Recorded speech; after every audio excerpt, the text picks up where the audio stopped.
Hey class, I hope you've been well. I wanted to get on and make a short video just to describe how we're going to go about finishing our final project in the course. And so initially what we were supposed to do was get into groups and make a presentation on psych disorders, and then during our last class period you all were going to come in and actually provide that or give that presentation.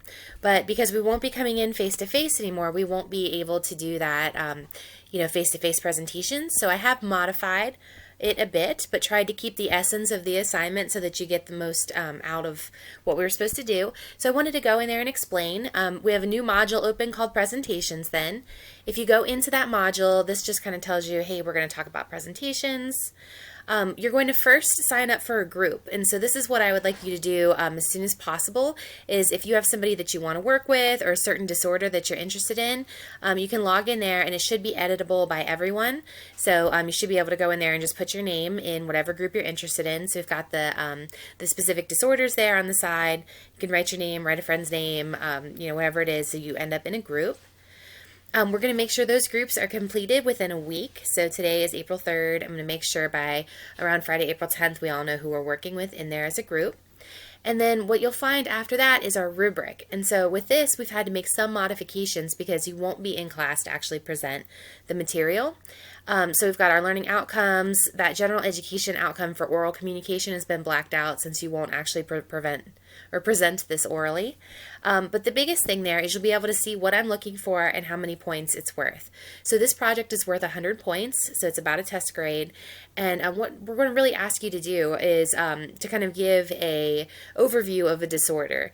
And so things you'll want to include at that are like the definition and subtypes, prevalence, risk factors, so what makes somebody more likely to actually have that disorder, the signs and symptoms of the disorder, and how we can either prevent or treat or both if possible, and then anything else you really find interesting. So whatever you come across that you're like, oh, this is pretty interesting or cool.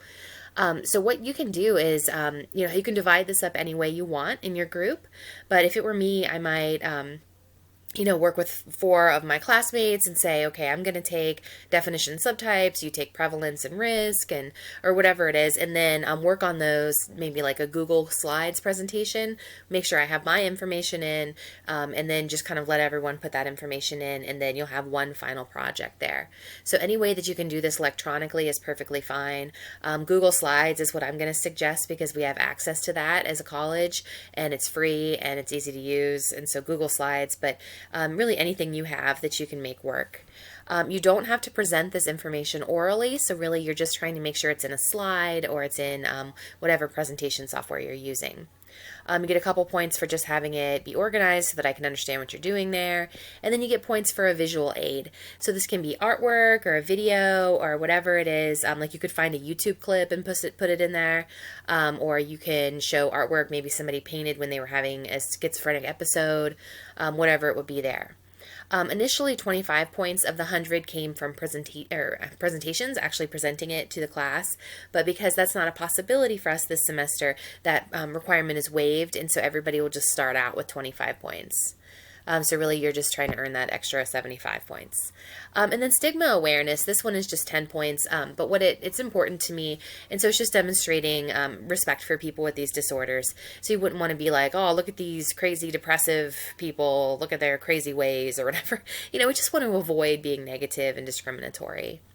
And then group member evaluation, so there's no real points assigned to that unless your group reaches out to me and says, hey, Bob never responded and you didn't do anything, and so then you're wouldn't receive points for not completing or helping your group.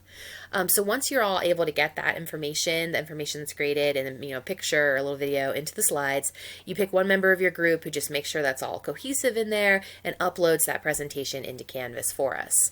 So as we go through the module next, you'll see that there is the graded discussion portal right here where you can submit your work.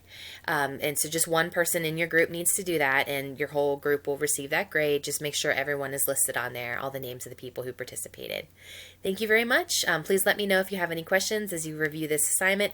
It's not due until the very last day of class, so I think it's May 6th.